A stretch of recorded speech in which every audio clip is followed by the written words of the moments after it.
Earnest Speaking Podcast. Do the game report. Kyle and Nash. How you doing, buddy? Man, listen. People be tearing down stuff in my house.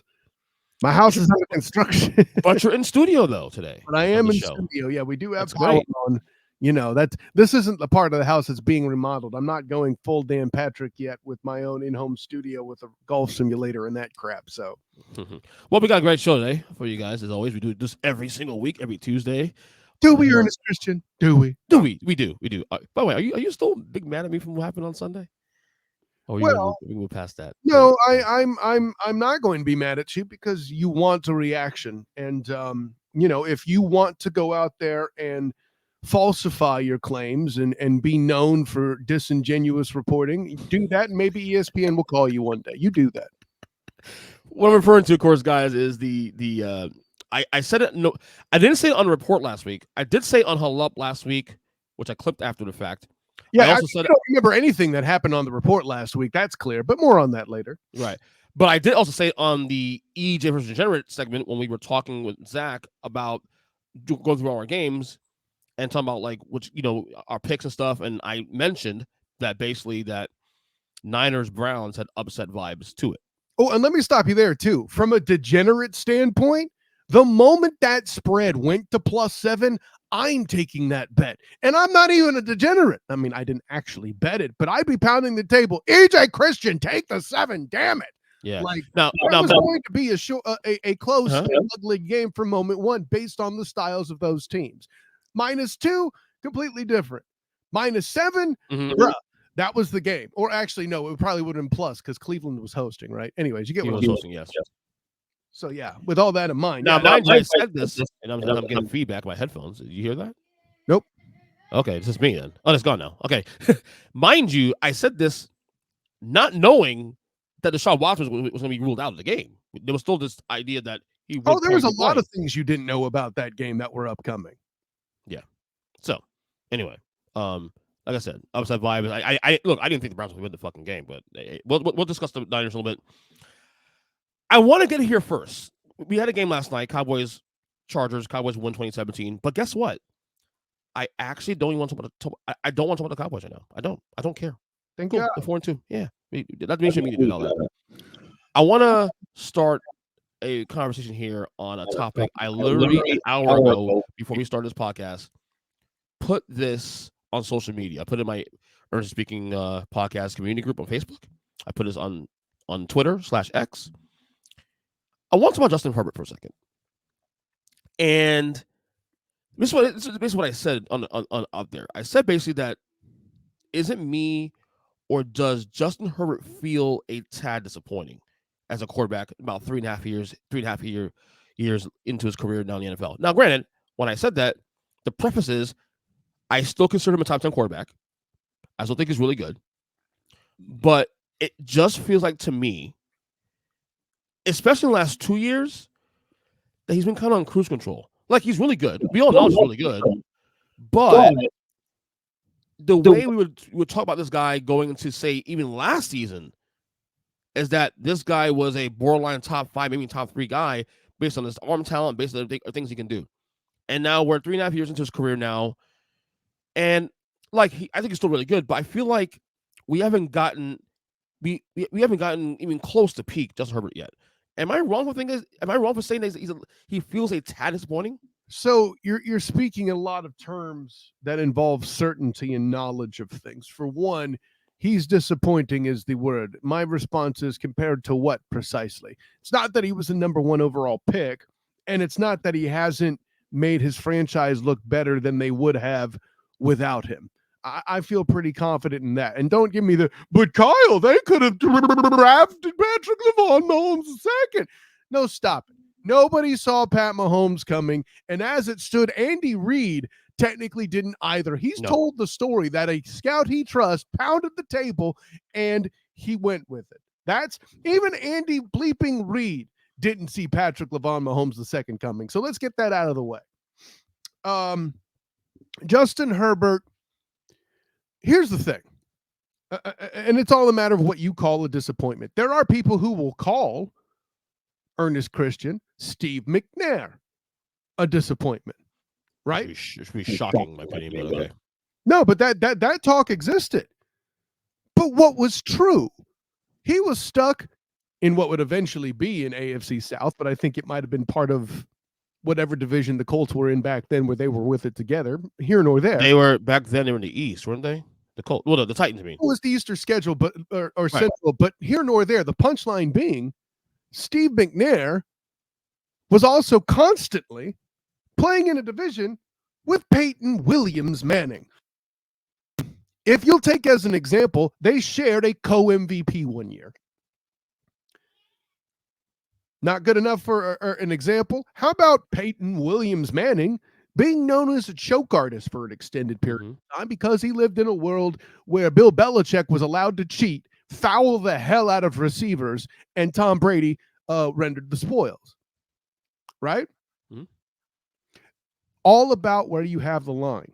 Are the Chargers better with him than without him? Should they replace him? The answer is an emphatic no. So I don't. Absolutely. Well, question. Right. So now, from the standpoint of we constantly think the Chargers will make the playoffs, yes, that's disappointing.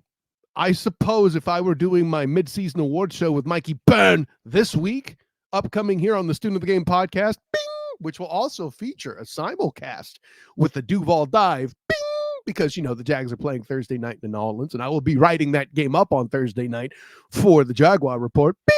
Wow, this was a great move by me marketing-wise to bring up the past AFC South. Anyways, also dropped an article on the three-point conversion, by the way, Ernest Christian on the Jags. Did you really? Nice. You're busy man. I told you, busy man, brother. Hey, yeah, well, let's hope it renders something one day. Yeah. But and then AFC South, I have to mention tonight on Tuesday, as this records, my debut with Pro Sports Fans as a media caster as we do an AFC South roundtable. Bing! Check that out on the PSF app, where you can go in there and basically do a sports version of Twitch there. You could kind of see people doing watch-alongs with you. So if you want to see somebody who's as cool or as funny as me doing a Manning cast, check that out. Anyways, all of that, it's more about the Chargers being disappointing than Justin Herbert, right? No, I agree. I think both. Yeah, I think both could be right here. I think both could be. Herbert feels a little under the bar of what we expected. I don't think so. Because if we're calling Justin Herbert disappointing, then what is Matt Ryan, for example? What is Cam Newton, for example? What is Michael Vick, for example? None of them got Super Bowl rings, but all are regarded quarterbacks with success that hit walls. Right? I think how long, real quick, how long was Peyton Williams Manning regarded a choke artist? Even after he won the first one in Indy, man. You know, I think this is just a bad rap for a team. The Chargers have a reputation for charging long before Herbert got to town. We're going back to the Rivers era and possibly before, right? Schottenheimer coaching them and all of that, right? Yeah. So, no, I think both could be right here. I think you can feel, and this is all really based on expectations anyway. On one expectations, if you think like again, everybody's talking about Herbert being the next guy. Like we're talking about like 2 years ago, everybody's saying, well, we're gonna have this Mahomes and Herbert battle in the division AFC West for the next like 10, 15 years, and certainly, the Chargers have been solid, decent, but I think both could be right here. I think that a lot of it has to do with the fact that the Chargers just a bad franchise, poorly run, have a horrible coach, in my opinion, who I've been saying for the last 2-3 years now on this podcast that he stinks. But also Herbert has not hit the ceiling I think he could be hitting. Like to me, I look at Justin Herbert as a guy that probably after Patrick Mahomes has the highest ceiling in the league. Like even higher than Joe Burrow because of the physical talent he has and can hit. So I'm not saying he's bad. Chargers fans, or one Charger fan that's out there. We saw last night on the broadcast.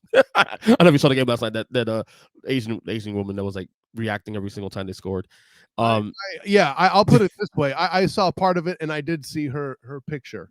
There. Right, but my point is like we can feel. I do think it's a two-way thing, and I think both things will be right here. Like yes, it's a little slightly underwhelming in a sense, expectations, but and also. He's really in a bad situation. If you think about it, because the Chargers they're not well run. They're not. Historically. Yeah, and it continues today. I don't mean like, oh, just here in the no. We're going back in the 19th century, Ernest Christian. We're talking about that, right? Yeah. So, but yeah, we'll see. Like I think look, they have a guy who I believe is a top 10 guy in the league who probably should be top 5 at this point now. But yeah, I'll leave it at that. I mean, that's even kind of crazy too. Oh gosh, you're not a top 5 quarterback. Fire him.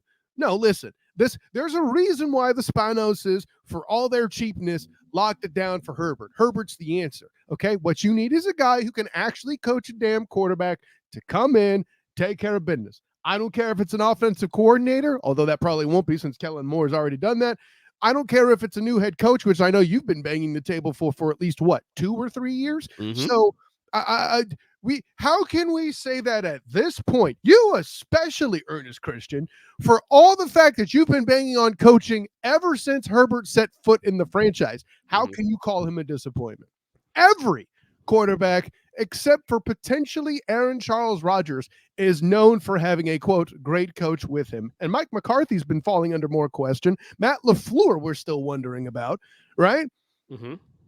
So name me another quarterback, not Aaron Charles Rodgers, that isn't known for a famous coach. Hell, even your boy Sims, who wasn't that great of a quarterback. Phil Simms? Yeah. Had this fancy guy. Maybe you know his name. Parcel? Let me mail you an answer. See what I did there with Parcel? Yeah, I like it. I like it. Parcel, yeah. Bill Walsh is an all-time great. You know. And you get Brandon Staley. Congratulations, Justin Herbert. Speaking of Aaron Rodgers, you mentioned there. If I had told you before the year started, the Jets through 6 weeks be 3-3, I would have said, based on their schedule, I would have said, okay, they're in a good spot, actually, based on their schedule. We said that with the knowledge of Aaron Rodgers being the quarterback. Right. Well, Kyle, guess what? They're 3-3 without Aaron Rodgers. And I got to tell you, like, I'm kind of impressed with this team being able to, in spite of Zach Wilson, and you know how well you feel about Zach Wilson. You felt this from day one. You got drafted. He's not a good quarterback. This and that. Drafted way too high. Yep. But I got to tell you, looking at the optics of the AFC right now, the Jets, what they've done with this tough 6-week stretch out the gate. Playing both participants last year, Eagles and Chiefs, beat one, almost beat the other as well too. Beat Buffalo week 1. Won a grudge match against the Broncos. Where the Hackett versus Peyton thing. 3-3 Jets. Look at the AFC too. Am I wrong? Look, let me ask you a question. I'm not saying this is going to happen. But can you see a scenario based on everything we've seen so far through 6 weeks and moving forward, the New York Jets being a playoff team this year? No. And Zach Wilson in the quarterback position are obviously the problem. And the reason why Zach Wilson is still starting games, by the way, is because their backup situation is that awful. Let's make no mistakes. Now, the question, as you originally posed it, Ernest Christian, was if I had known Aaron Charles Charlie Rodgers was going to get hurt on the 4th snap of the 2023 season for the East Rutherford Jets, I would not have seen 3-3 at this point. You're absolutely right. Now, if you say to me, Kyle, after the Bills game and that defense hung tougher than, an old single by New Kids on the Block. See what I did there? Mm-hmm. That was more for the ladies out there, let's be honest, which would actually understand why you choose. Baby. Sorry. I was one of the people that hated New Kids on the Block where they were out. So was I. And I actually kind of appreciate them now, and like in hindsight, it's because of the culture of it, Well, I mean, I think the Cat Williams defense, kind of goes there too. There's a particular part of his comedy set where I don't like so-and-so, and he uses a derogatory term. This isn't me talking. This is Cat Williams' bit. But like he said, I don't like so-and-so, but bitches do. I don't think you really like New Kids on the Block, but your wife kind of digs it because she's the right, demographic. So it gets her attention. You win too. I won't say how. This is a family show. Oh wait, no, it's not. You curse all the time, but it's wait for you to say something like that never stopped you from cursing on this podcast. No, actually, I only curse on this podcast, so you don't bug me to do so. Listen. It's a quota thing. It's a quota thing. You could go back in the archives. You could be like, "Come on, Kyle, just say a bad word." Like you egg me on it, and I do it because it's your house. But yeah, here nor there. If I had the knowledge, if you had said to me after the Bills win, "Hey, Kyle, can this team go 3-3 after the Bills win?" The answer would have been yes. Though they wouldn't have done it by beating the Eagles, I'll tell you that in my mind. The fact that they lost to the Pats still amazes me. But again, they made up that ground by beating the Eagles team. And listen, I know why you're doing this. You have showed yourself before. I mean, you will sell your soul for clicks, and we've seen that before. What? Really? Well, certainly your reaction to the whole Cleveland game this past weekend is proof of that. Wait. The video after, or just the take I had last week on Tuesday on the show? The video after. Your actual disintegrating of other people that told you things that were completely and factually accurate and which you were. It made sense that it happened. But no, you act like it doesn't exist. Although, and by the way, on your own show, and by the way, as a result, so you when you see my rankings tonight, you'll see exactly what I'm talking about. To your point, well, I agree with you. Let's see how much your knee jerks. I know a certain team will fall, but until I see an injury report.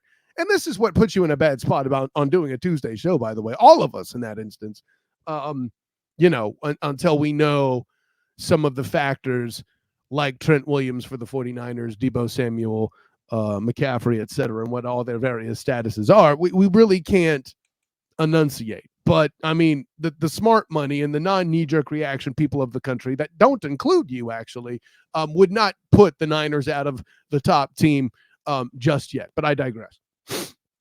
Also, weather was even a factor. I keep forgetting to mention that. Yeah. And it should have won the game.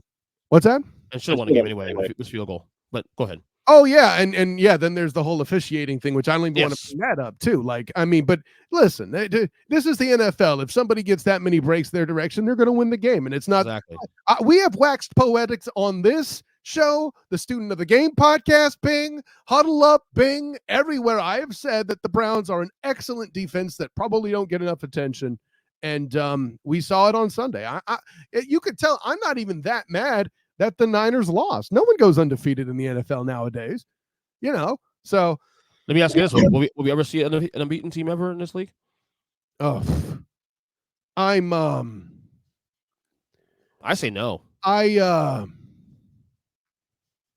Not with what we have so far today. Somebody else will have to come along, like the next Andy Reid, some sort of reliable weapon long term for Patrick Lavon Mahomes II. Because with the Kelsey situation, which we had warned in the preseason, Ernest Christian, where he's facing a lot of injury. No one, not named Nick Wright, who's a total Kansas City homer. Admittedly, had the Chiefs at 17-0. Granted, they may not have had them at 0-1. Whole other question. But let me bring it back. The Jets, believe it or not, Ernest Christian, compared to their first 6 games, have what I would call a considerably rougher road. Sure, they face the Giants, and I'm not going to call them your Giants because you've already said your fanhood's on the shelf for the year, and you're looking for shut your ass. Still my team. You're right. They suck. About FSU. Sorry, they suck. They suck. They still suck. But I can acknowledge NBA fans don't acknowledge they suck. Yeah, I mean they're still the best thing the ACC has for a legit. No, I'm talking about the Giants, but not the ACC. Oh, sorry. That's Florida State. Anyways, get your mind right. Get your mind right. We do this dance every week and every year for the last decade. What dance? This dance, the Cowboys homer, Giants. Oh no, Giant we fan, do the dance. The problem Brady is so apologist, and I'm supposed to be able to keep track of it all. It's complete trash, Ernest Christian. It's totally unfair. I'm helping your brain, making it work, continue to work. I mean, you tell me how busy I am. It's about time you did something helpful. Anyway, whoa! You want to look at the schedule, the Jets? No, I am looking at the schedule. Let's go through it. So they have the Giants. The Chargers are the following week. That's not a gimme. The Raiders, that is. Bills and Dolphins back to back. And by the way, they got to play the Dolphins again in Miami in December. I mean, it could be worse. But yeah, they do play the Dolphins on November 24th, by the way. Then in there, they have the Falcons, which actually I think is a win. Desmond Ridder is going to give them the ball at least 3 times based on what he did against Jacksonville and London. I'm just saying. They're going to lose the Texans, and they're hosting the Texans. I feel like I can't guarantee that the Red Tails lose to the Jets. The Browns, that's a badass defense versus a badass defense. Bet the under! I don't give a damn if the combined points is 10. Bet that shit. Yeah. Honestly, their best chances to win on the remaining schedule are the Raiders, the Patriots in week 18, and the Falcons. Everybody else is a toss-up game, and your Giants. Everybody else is a toss-up game. So I found 1, 2, at best, 3, 4, maybe 5 wins in the schedule. Okay, you're not making the playoffs with 8 wins in the AFC. You're not doing it. You're not doing it. Yeah, there you go. I also lean no as well, but given what we've seen, what makes it weird is given what we've seen them do against Kansas City, what they did against the Eagles. So let's pump the brakes on Kansas City for one thing here, one thing alone.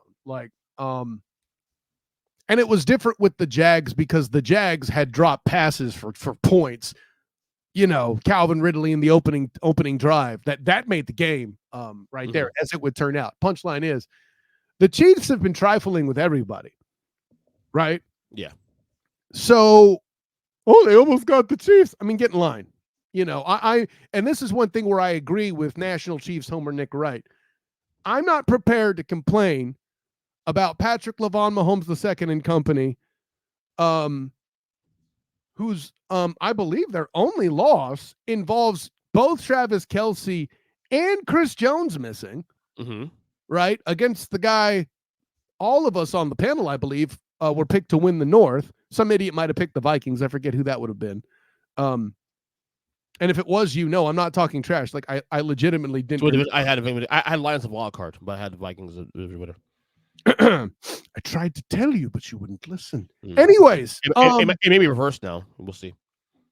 It should be, but not really. Actually, I don't know why you have another NFC North team in the mix. By the way, probably not. I'm just saying. Pop quiz, hot shot, best quarterback in the NFC North. Not a question anymore, is it? Oh, not a question. We'll get to that in a second when we talk about other stuff. But real quick. I'm glad, nice segue though on NFC stuff because I wanted to talk about #talent. Yeah, the name of this episode is called Rankings More Rankings. So I want to start ranking something here real quick. Ranking things? While we do have, I think 5-1 teams in the league currently, we do got 3 of them in the NFC. Which I don't think anybody saw coming through 6 weeks. Right. Why do you think that is? Well, certainly at least 2 of the teams maybe you could have saw that, Philadelphia and San Francisco. I'm thinking about Detroit being 5-1 out the gate. Detroit. So here's the reason why that isn't. I shouldn't put it that it isn't completely nuts, but let me lead with this. If you were to ask me why the Niners and Eagles were undefeated as long as they were, what would I say? The schedule. Bingo. Now, if I may, here be the Lions' schedule. Now, granted, no one, as I said, saw them beating the Chiefs except for Mikey Byrne in his defense. There's a TikTok of it out there on the Student of the Game a reel of it out there on the Student of the Game Facebook page. Totally get it. Them losing to the Seahawks was a surprise. The rest of the schedule, are you ready? Desmond Ridder, Jordan Love, Bryce Young, Baker Mayfield. That's why. There's also a Patrick Mahomes there too. Dude, we led with that one being the surprise. Are you paying attention? What the hell is this guy doing? They did beat the Chiefs and they did their part to be 5-1. And for the record, they also But after doing that, if I said to you, but they're gonna lose to Geno, you would have asked me what legal marijuana shop I went to in Seattle. And we were saying too after that game as well. I played in Detroit, so that wouldn't even be a good question. And by the way, we were saying after that game too, you and I think all of us were saying that on the Whole Lot Podcast for you too, that Detroit gave them that game. So technically they could be 6-0 right now. And why? After beating the Chiefs, the damn schedule. I can make the argument that Geno was the toughest out after all those cats, because I don't believe in Baker and the Buccaneers like everybody else does, apparently. Well, so Kyle Christian Nash, I ask you this. Oh, look at you dropping We middle. got five. Yeah, we got. Hey, you're elite. Come on. We got 3-5-1 teams in the NFC. Niners. We got Niners, Eagles, and Lions 5-1. I want you to rank them from best to worst. Niners, Eagles, Lions. I mean, like, there's no surprises there. At the end of the day, okay, listen, let's do it this way. Niners and Eagles play today. Who you got? Today? Full strength. Full strength. Yeah, full strength. I was about to say minus injuries. I have the Niners. Okay. Eagles, Lions. Who you got? I don't know. And that's why I'm going to go Niners, Lions, Eagles. Because through 6 weeks, who's been more impressive week to week? Lions and Eagles. I haven't said Lions, honestly. Fair. Because they've at least, both have had similar schedules. I argue, actually, Detroit's tougher because the KC thing, even with KC being not full strength, still better than anything Philadelphia's played this year so far. Detroit, though, in their wins, they've style points have taken care of business. Philadelphia's kind of been, they're winning games, but they're kind of, on the edge. They're playing their food. Criticism. Yeah, playing their food a little bit. Right. Is a great way to put it. So I have to look, do I think, is it clear that Detroit's better than Philadelphia in the overall specter? I don't know if I go that far just yet, just because of the trust the Eagles have built in the last couple of years. But through 6 weeks, Detroit's been better. I mean, missing Steichen has certainly become a thing, hasn't it? Mm-hmm. I'll grant you that. Man, I'm going Detroit second and Eagles third. I'm not ready for that. By the way, this will be an interesting set of mistakes you're about to make on Tool Time there on Huddle Up if this holds true, Bing. But stay tuned. 8:30 tonight. Yeah, no, you better show up tonight too. I'll be there in time for Tool Time. By the way, to your point, and here's where I'll reiterate, right? Eagles schedule thus far: Pats, Vikings, Bucks, Red Tails, Commanders, Rams, and Jets. My question is, who was the toughest out on the Rams schedule? Was it the Jets or was it the Rams? I would say the Rams, but the second toughest out, I can tell you it's a Zach Wilson quarterbacked Jets team. And they still have a loss. At least the Niners eviscerated the Cowboys, who you thought was going to make the Super Bowl. No, go to Super Bowl, not win a Super Bowl. Go to Super Bowl. I said go. I say win. I said go. Whatever. Still just as hilarious. You understand? It's still funny. Yeah. And the Niners did struggle against the Rams on a Thursday night. No. The Giants was Thursday night. They struggled against the Rams in a divisional game. I believe that was at SoFi. It's hard to tell the difference. It was SoFi. Because the SoFi is basically a home game. And to be fair, it was a struggle, but not really. They were up 10 late in that game, and it was only a 7-point win because they scored a field goal in the very last end of the game to cover the spread. That was it. Come on. But when it came time to take your business, to take your business. Style points, Niners number one, not a question. Style points, Lions number two, based on that as well, too. The Niners don't really have the kind of a team that gets style points. They just beat the bejesus out of you. That's my point. You know what I'm saying? I mean, the only style points they get is, getting more interceptions than Dakota Prescott. Am I right? Anyways. Yeah. So, yeah. But yeah, no, it's still, I could make the argument that the Niners are still head and shoulders above everybody in the league, full strength. That Trent, and I alluded to it last week on this show, even though you want to pretend it didn't happen, that Trent Williams being listed on the injury report is going to be legit. He's arguably the most important player on that team, not outside of CMC. I didn't argue it. I said it. I went full day. I agree with 100%. 100% on Trent Williams. He's a Hall of Famer. Oh, I mean, here's Hall of Famer. If offensive linemen got MVP votes, he should be getting them. you see that video also too when they did the pregame scuffle, and then they all scuffling the both teams, and then he comes out of nowhere and everybody backs away so he arrives. I think I heard if you turn the There's volume, a video. The video on there too. no, but listen, if you turn the volume way loud on the video, you hear him coming. He's like, "Yes, a juggernaut, bitch." That didn't really happen, but that's what I thought. So let's rank now bottom feeders right now. I have 5 teams here. Well, that went Who I believe are to a depressing one, didn't it? Yeah, I have 5 teams here who right through 6 weeks they feel hopeless. Right. Not just this year, but probably in the immediate future. The Giants. Okay. They're definitely not in that conversation. So the Giants, Raiders, Bears, Patriots, Vikings.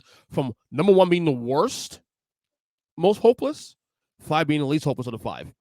Rank them in order. Okay. So the least hopeless are the Bears, because I think their shortcomings are quite obvious. They play in a division that's just in a complete power vacuum. All they need is somebody to come along that could actually rebuild the what's going on with that roster once Eberflus gets fired. Please notice how I'm wording that. Yeah. I feel like the Bears can be turned around. And let me we'll go in power rankings order. 5 for me is the Vikings, because they'll have options. Is that you're saying they're the least hopeless? Like 5. So the reason why I can't agree with you is because Kirk Cousins will not render that much if they try to move him for parts. Whereas I believe Justin Fields will. I think that's off the table at this point now. I think moving Cousins at the point's off the table. He has no trade clause. He's ready to say he ain't waving anybody. And then you think that puts the Vikings in a better situation? That's in my favor. No. I'm saying that they can start fresh. Now, more about him on the books next year. Period.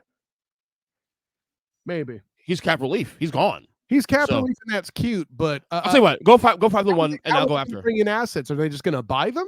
I'll tell you what. Right. I'll tell you what. Let's go 5-1. Go 5-1. From least hopeless to the most hopeless. So you have Bears at 5. 4. Yeah, do you have? Least hopeless. Bears are the least hopeless. That's correct. 4. I'm pulling up the list there too, because you have a lot of teams. Least hopeless, I'm going to say, or the next least hopeless. You know what? I'll give you this much credit. And again, most of it is the division and the power vacuum such that it is. I think the Vikings at least have Justin Jefferson to work with. As an asset. So right. if they get assets to find a quarterback, a serviceable quarterback, having that weapon is at least fine. Their defense is trash, buddy. The days of that group being the Adrian Peterson days where they would smack you in the face and then play defense and stuff in amazing fashion are gone. The year that Brett Favre was the most improved player of the year as a Viking, according to the student of the game. And that's how far you remember how far back that goes, right? Shoot. Mm-hmm. I mean, Case Keenum was an impact player on that team at one point. But one game from the Super Bowl. Yeah, well, the Saints did their part. Let's be clear. But so 4 Vikings, 3. I'm going to say the Giants because Saquon Barkley is going to be healthy and part of the team next year. How good he'll be or not is another question. Will he? We have yet to see. Brian Daboll is a good coach. He obviously was not the coach of the year last year. Because when you hand it to Saquon or throw it to Saquon out of the playbook, he's screwed. And say what you will about Dimes, they now understand that they have to replace him, and that'll come sooner than later. I think it may take a couple years, but I still think they're in better shape than the other 2 on the list. 2 is who? Patriots? 2 is the Raiders, actually. Oh. Because a complete and total reboot could get this team to where they're at least second in a division that is simply top-heavy, period, point blank. I mean, Patrick Mahomes II is running in cruise control and still winning games without any notable weapons, and I say that with Kelsey being out, or injured, right? I'm not dissing Travis Michael Kelsey. He's got middle name status. Patrick LeVon Mahomes II, they made each other. I get it. Their offensive line, one could argue, even though worse than last year, still might be the best in that division. Although the Chargers are still pretty good, let me be clear. But once they acknowledge that the McDaniels, remember, because the S is for sucks, experiment is done and Garoppolo is cut and all these other things, they can truly do a lot more.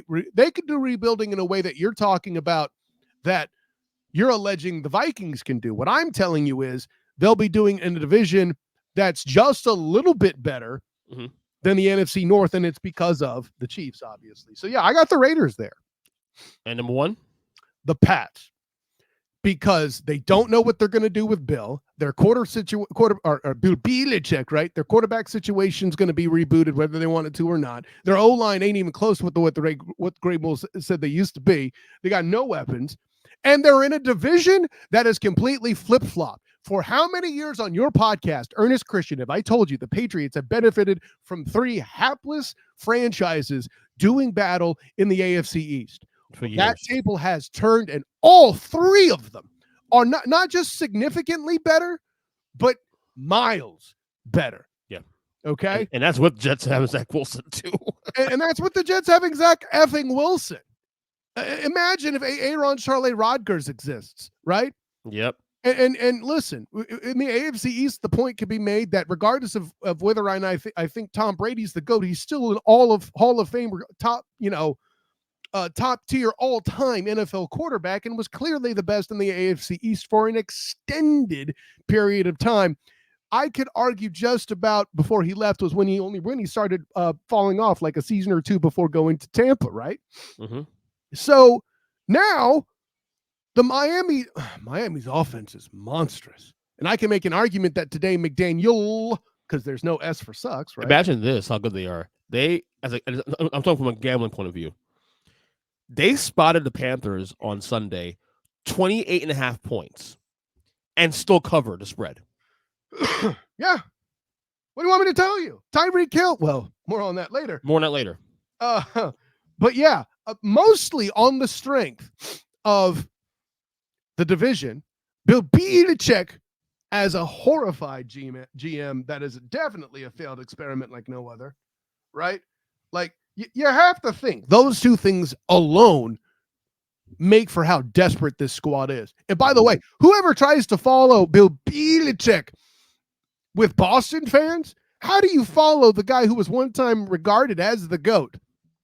We see how much Mac Jones is struggling with it. Imagine coaching that.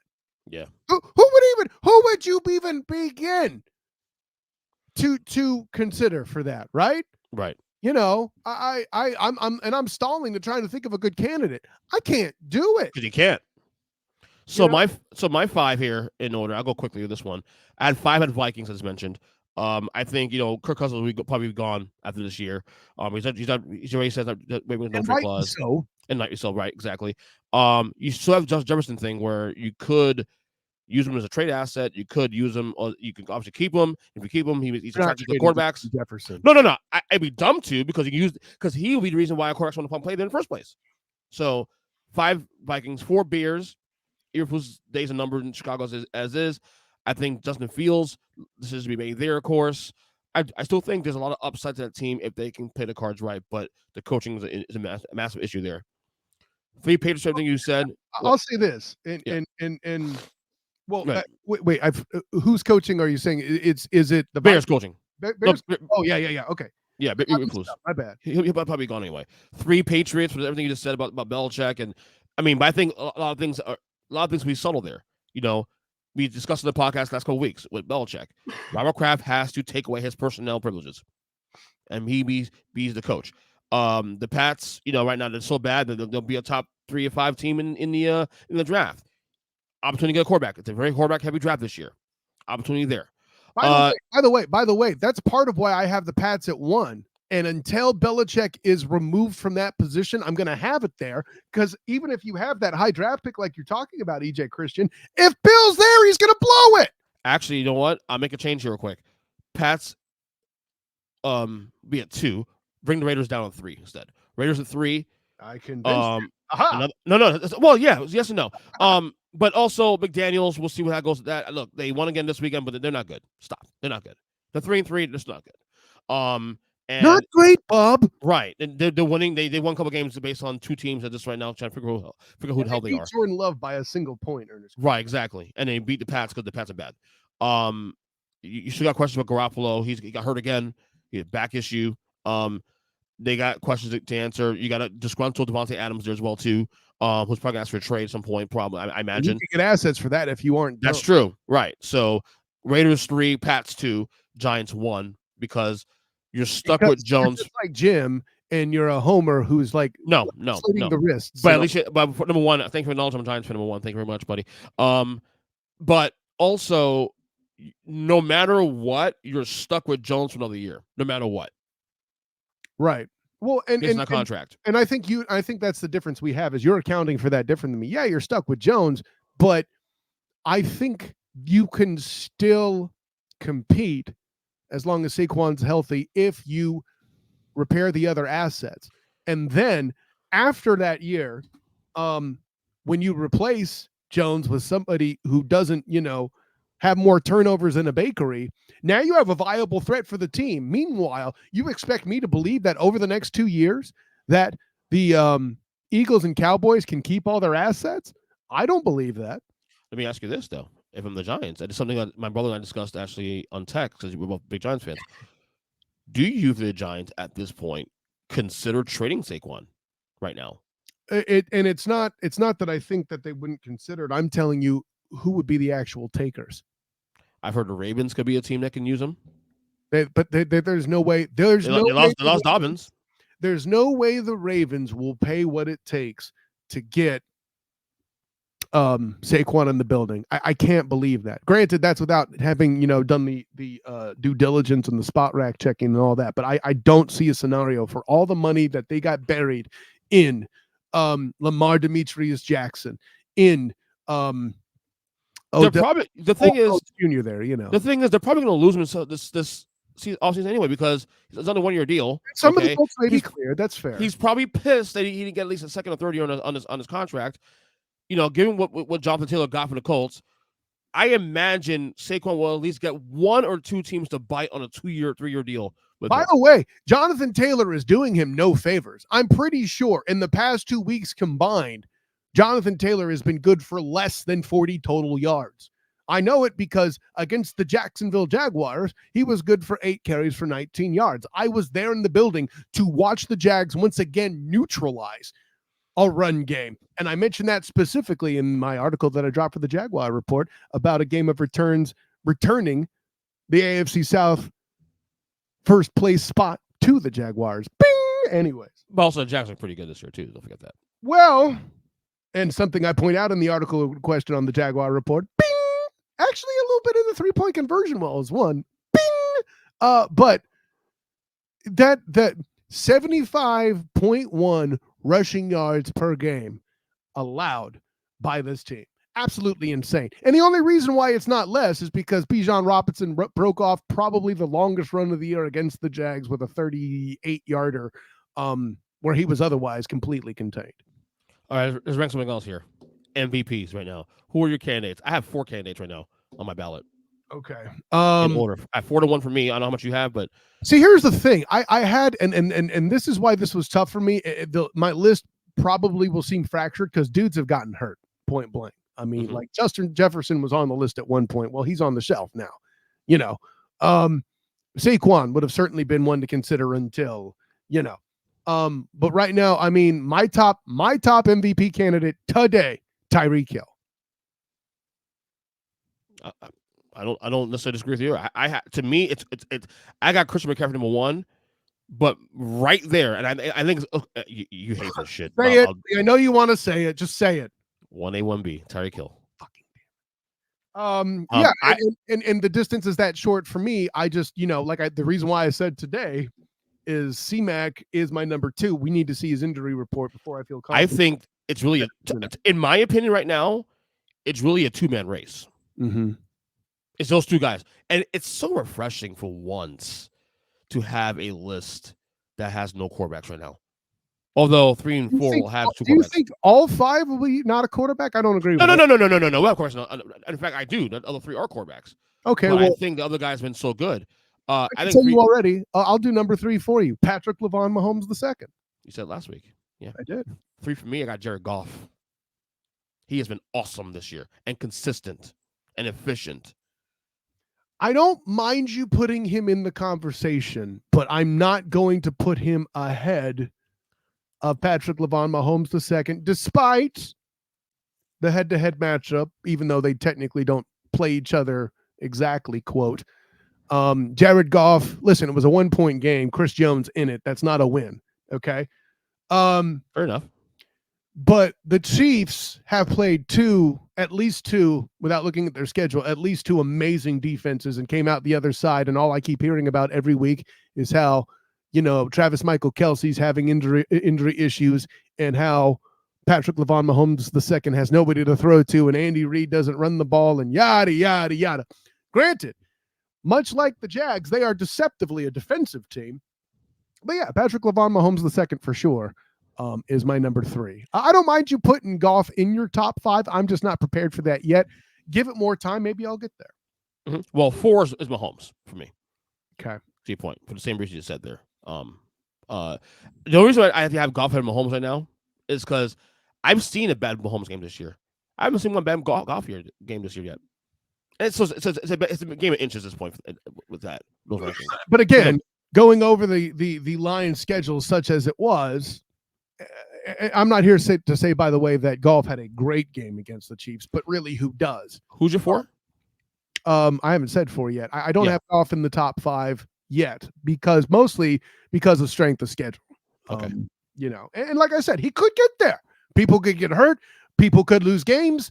Goff can do some stuff. I might get to watch a bit more film of the Lions than I have so far, et cetera, et cetera. I am not. This is not one of your worst takes. I'm just not there yet. That's all. Okay. So who's 4 for you? 4 for me. It's gonna sound kind of trendy, but hanging on by a thread today, I have Josh Allen for the Bills.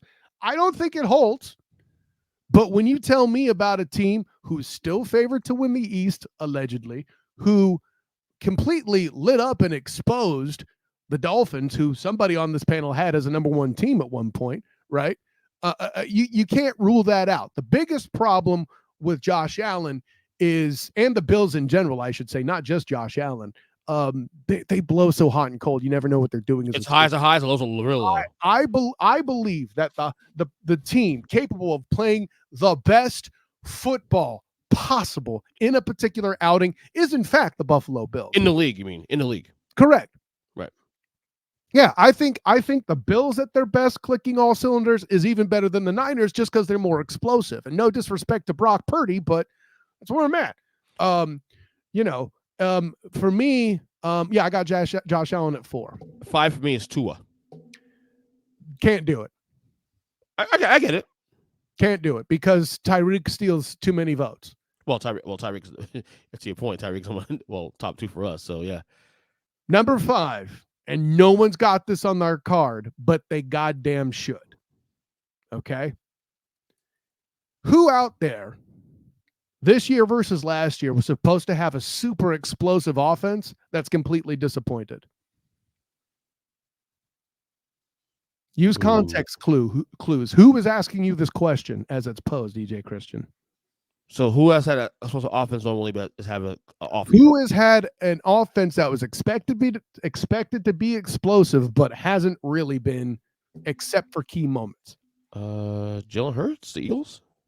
I would again ask you to consider the context clue of who's posing you this question. Whom does Kyle write for again? Oh, the Jags. The Jags, damn straight. Calvin Ridley, Christian Kirk, Zay Jones, Evan Ingram, and hey, Travis Etienne's a bad mamma jamma. My best performing article was to talk about how Travis Etienne was a bright spot. So Sunshine is it the Prince? Nope, not what I said. What I said was they're not meeting expectations. How in the beep is a guy not meeting expectations who's currently possibly going to miss Thursday, by the way, apparently, possibly, going to be the vote? No. But What's been carrying this team so far, as I cited earlier in this very show? The defense. Now, if I say to you, what's the point of emphasis on what was the biggest weakness on this team, Ernest Christian, what would you tell me that is? You told me it was the secondary. Well, no. At least last year it was. Last year it was. Going into this year, the biggest concern was the pass rush. Okay. And yet, the Jags, while not the team that leads in sacks, does have a team where they have two of the top defensive backs in an 8-way tie for 3, by the way, Darius Williams and Andre Cisco. Granted, part of it is playing Desmond Ridder and Gardner Minshew, but also playing Josh Allen and Patrick Mahomes II. You have two leading interception gainers, but it's not either of them. Who is it then? Josh Allen, who is tied for second in sacks, that produces a pass rush, that creates interceptions, yet I'm supposed to believe there's no pass rush whatsoever. And without him, I'm probably right. Ergo, Josh Allen, number 5 MVP. So Josh Allen back-to-back. You're technically correct. By the way, I wrote an article about Josh Allen declaring that Josh Allen was a scary guy to face. You'll see that on the Jaguar Report as well. Bing! One last thing before we get to college. I saw a report over the weekend, according to Michael Lombardi, that the Denver Broncos are planning on basically saying that they don't plan on bringing back Russell Wilson to the team next year, as they are about to embark on a massive rebuild. Sure. Now I say this knowing that there's a lot of possible massive cap implications here. For example, if he's on the roster past June 1st, I believe the cap hit is $85 million. Make sure that's correct, because I had the numbers here. But basically that there's a massive cap hit here for the team. Basically, no matter what happens, they're taking a massive hit. If they are to say that Wilson is, if that's the decision they're going to go forward, that Russell Wilson is the quarterback next year, they're taking a massive hit, and for a couple of years too. Well, we've waxed poetic that a trade is possible where they're paying for part of the cap hit. So, that would reduce it somewhat if they could pull that off, but that's going to be tough. Anyways. Is this the right move for the Broncos to go and just scrape the whole damn thing, even with the cap hit? Let me tell you why there's a defense for the answer to be yes. And the example I referenced, and I think I might have said this on this show before, the Miami Dolphins and Brian Flores, right? Tanking for Tua was a thing, though I wrote at the time for the Dolphins why that they should get clever for Trevor. Whole other question. Apparently, neither was going to be a bad direction necessarily, although maybe Tua wouldn't have gotten as many concussions in my thought process. I digress. By the way, please note the interesting fact that the guy most responsible for creating this mess, that's not Russell Wilson, got a fucking game ball for beating them this year. How stupid is that? Hey, you beat the team that you completely screwed up so bad that a former Super Bowl coach can't get him right yet. Here's a game ball. Anyways. Yeah, so they cut him before June 1st. It's an $85 million cap hit. By the way, that was a Nathaniel Hackett reference for anybody who's wondering. Right. I do think there's some benefit to playing him, though, because if you play him, you can actually, create a viable trade asset going forward. No, Okay. You don't? No? Okay. No, he's not. What are you really going to get? You'd be lucky to get him at a third round, which is ironically the round that he got drafted. Yeah. So you'd be lucky to get a third rounder at it. No. Now, granted, if that third rounder comes with you paying down part of his salary and splitting that with the team, that might actually be worth it. Different question. Yeah. All right. But I don't disagree with it. Now, will it suck for the dudes on that team right now? The Jerry Judys, the Patrick Surtains? Absolutely. But you don't think he's done, right? You don't think Russell Wilson's still done? He's having it. Now, the numbers are the numbers. People say the numbers are a little overrated. It's not about whether he's done, especially with how many times you've made the point for me on your own damn show. I might add, Ernest frickin' Christian. It's not that he's done. There's just no way that he has the value that his salary commands. Fair point. Fair point. Of course it's a fair point. It's one you made, you dumb mother beep.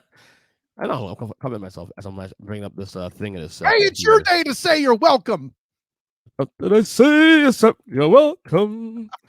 I don't know. We'll see. All right, let's talk college football. As I bring up, I'm trying to bring up the this week's top 25 air in college football. Fort Dion and company. Good God. You want to talk about real quick though? What happened? Here's what I appreciate the most. I acknowledge that he had Travis Hunter on the field too long. I appreciate. I heard the same thing too. Yeah, I heard that too. Yeah. I watched the game. The story for me that night was I fell asleep actually. At about 11 o'clock, up 22-0. I get up in the morning, 6 o'clock in the morning, to go to the bathroom. Just ran, check my phone to see what happened in the game, and they lose. I'm like, what the fuck happened here? What I missed? No, hey, no, that sounds like a bite from Huddle Up from Step Brothers. Yeah. Anyway, so top 25 here. As I'm supposed to bring it up. So, right? Anyway. Thank you, Mr. Joel Klatt. All right, so top 25. If this thing can load up, it'd be nice. All right, so number 1, number 2, nothing changed there. Of course, number 1, number 2, all 3, all 4 on the screen where we can see it, Ernest Christian. Well, not right now. It's still loading right now. So right now, so 1 through 4, Georgia, Michigan, Ohio State, Florida State. No change there. All 3 teams won, dominant fashion. Any reaction to that? Complete trash. Washington should pass Florida State. I don't disagree with you on that. I know you don't. I don't think. Wait, don't. No. I don't disagree with you. T-point. I'm just saying that's the joke. Yeah, I don't know though. You could penalize a team that won 41-9, 4-3, whatever the hell it was. You don't penalize that team. You reward the team that actually beat a team that's worth a damn. Right. How about that? Why is it about penalizing teams? Why the hell can't we reward a team that does something? All right. It beat Syracuse. Oh my God. Who the hell cares? All right. 5, Washington 2 spots with a big win against Oregon. So they should be. You want them? They should be top 4. You explain it to me. They should be. If and the way I look at that is, if the playoffs were today, who's more deserving of a playoff appearance right now, Ernest Christian? Is it Washington or is it Florida State? What? Thank you. At this point, it's Washington. Damn straight. They had the best win of the year. Either way, Michael Penix Jr. I tried to tell you, but you wouldn't listen. By the way, when did they start doing the playoff fours? Like next November week or something? It's a while. Oh, November? Oh shit. Shit. Oh shit. 6, Oklahoma won that 1 spot. It's probably on the bye. Yeah, I mean, sure.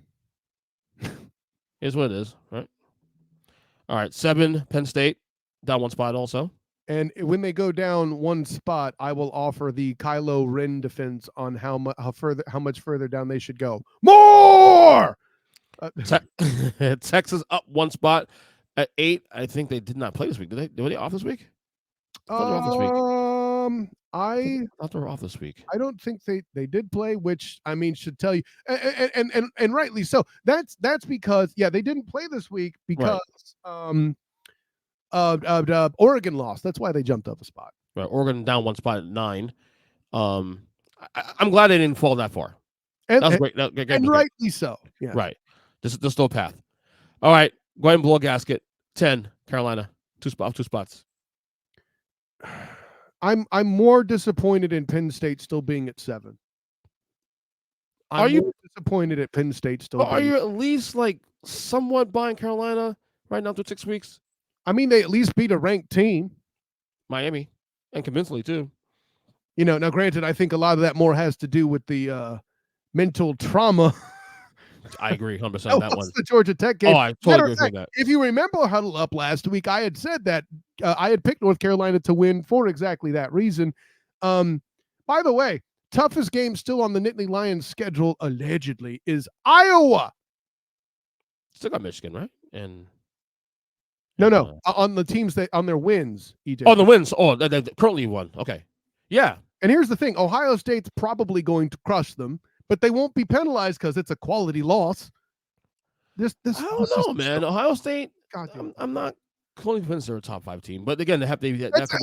So okay. So in light of that, Penn State beats them. We're seeing them in the top 5. Complete garbage. Ohio State I think is way overvalued now. I think that Notre Dame win. And the reason why they're valued so much is beating Notre Dame, and it wouldn't be the first time a Notre Dame win has in fact been overrated. See Cincinnati. Continue, please. Yeah, damn. 11 Alabama, nothing changed. Arkansas almost beat them.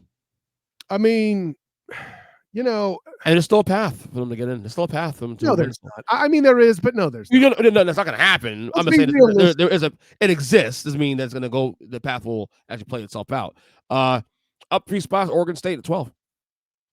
I gotta say, and I've said it earlier this year, Oregon State has always impressed me with what they've done. I hate that they lost to Washington State, who I have called fraudulent from moment one.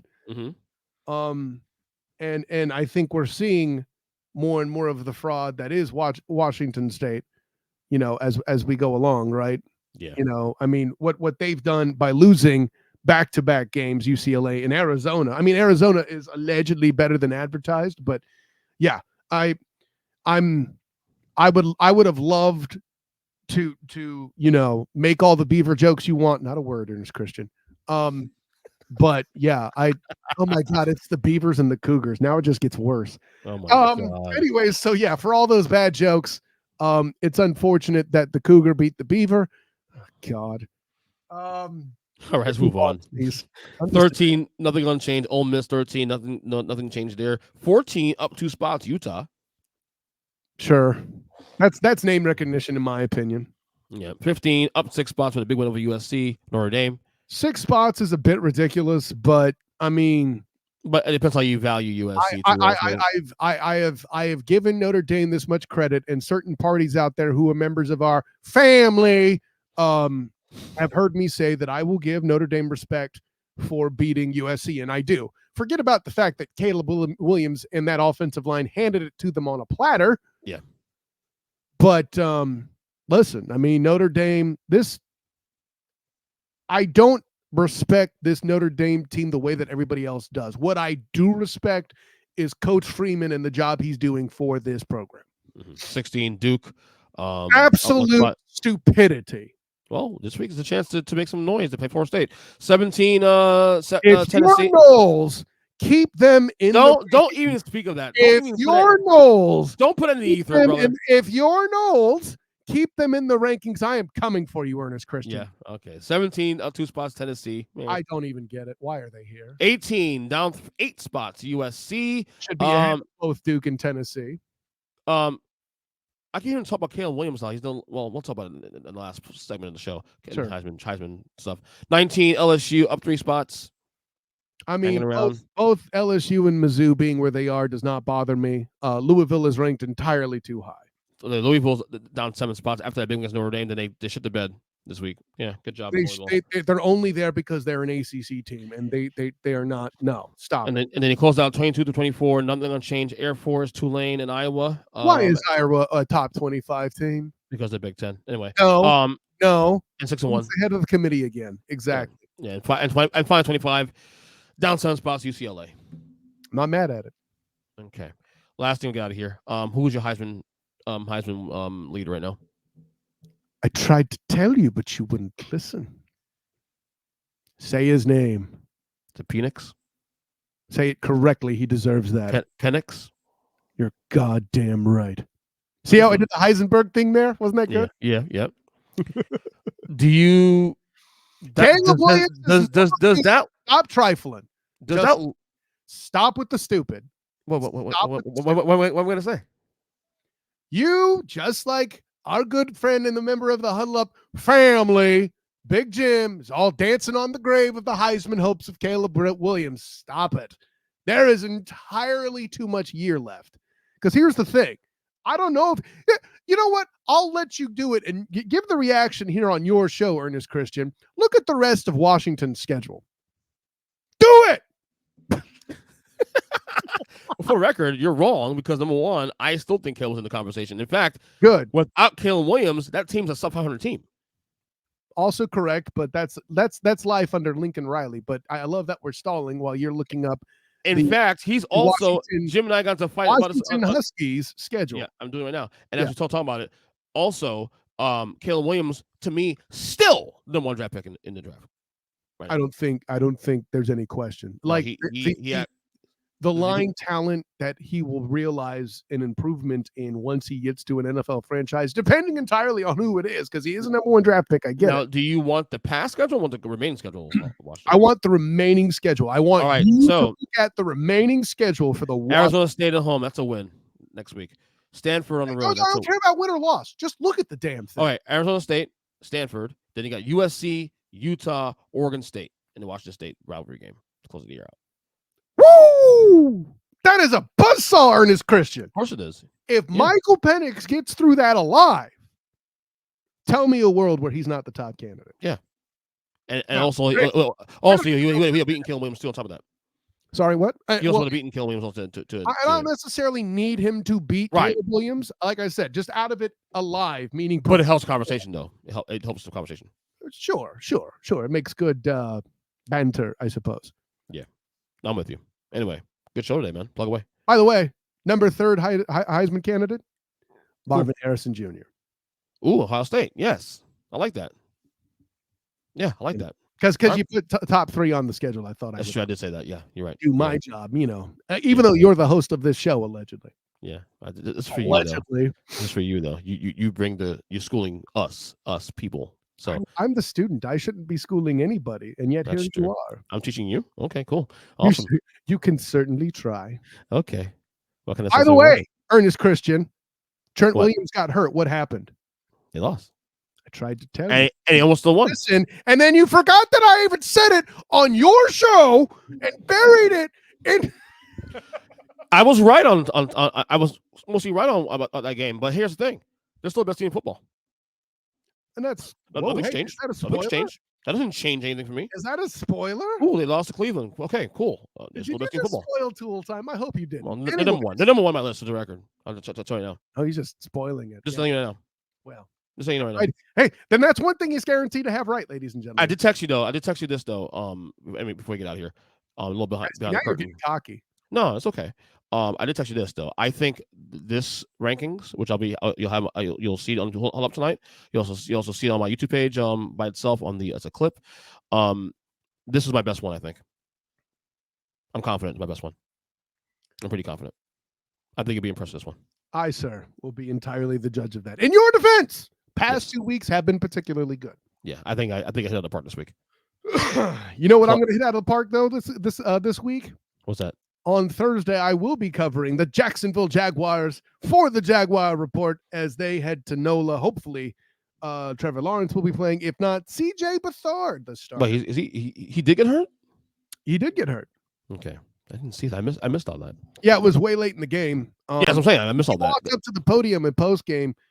Very, no limp, nothing noticeable, and everything was negative. I even went on the Mark Moses show at 1560 AM, The Fan in Melbourne. I went on with him saying, they're thinking he's going to start, but there's no telling. And now all of a sudden it's all iffy. I don't know if that's coach speak or what, but right. Okay, buddy, plug away. Honor, joy, and privilege, Earnest Christian. Of course, I am Kyle Nash, the student of the game. You can find me on Twitter and Threads at the SOTG, just like on Instagram, the SOTG. Find me on Facebook as the student of the game. Check out my writings, as I've said many times on this pod, with the Jaguar Report and the 3-point conversion, as well as my work with the Black and Gold Banneret, as I get to watch UCF get pummeled by the sock hawker Dylan Gabriel. That should be unfortunate.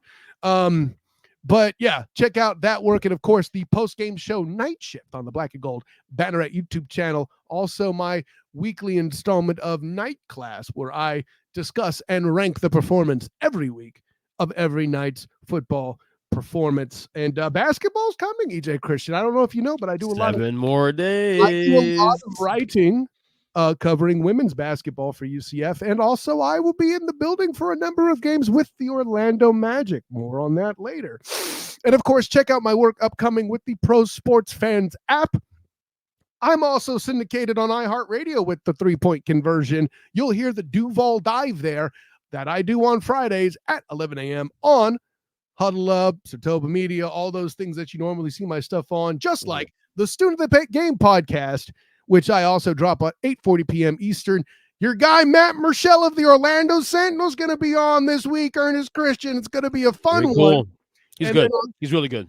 And on Thursday, the Jags are playing, which is why Wednesday, the student of the game is having an event, a simulcast of the Duval Dive and the student of the game. Travis Holmes will be in the building to preview the Thursday night game and also go over the game that was as the Jags smash former quarterback Gardner Minshew at Everbank Stadium. Their first win in Duval in 2023, by the way. Look for all that, as well as Travis helping me with picks on the Student Game podcast. I think that's everything, good bunny. I'll see you. Huddle up tonight. And before we get out of here too, whenever we want the degenerate or both of us, whatever, come on the show, let us know, because It can't be the 25th because I will be on site with the Magic. I'll talk to you whenever it is. Hey, you have 2 months ahead of you. And well, yeah, I was about to say, and it can't be the week after that because that's when I'm doing mid-season awards with our good friend Mikey Byrne. So I'm looking forward to when we do the mid-season the midterm reviews on this show on Report week 10. By the way, we get it right this year. Week 10. You're going to actually do the midpoint. It's week 10, right? Week 10. Well, I mean, it's week 9. Because remember, right? It's 17 games. Right. 8, 9, 8. Right? That's week 9 then. It's week 9 then. It's in 2 weeks. It's in 2 weeks. November 4th, as I told you, my friend. So we don't really do mid-season awards. We do midterms. We grade teams. We grade teams here, and we may add a little bit of awards. You'll touch on it. I've always been kind of mum on mid-season awards on your show because I do them on mine. So maybe we won't do it then. We'll do the grades only. We've been doing the grades. Yeah, we haven't really been doing. Yeah. Maybe I'll give my. You can come out with yours, and I can talk trash on them. Or no, that's what I'll do. We'll do it that way. We'll have it where I'll do my grade. I'll give my awards, mid-season awards, and you trash it after that because that's what you're gonna do anyway. Might get some right. It's asshole. But honor, privilege. Anyways. Dismiss me, man. Honor, joy, and privilege. Till next time. Class dismissed.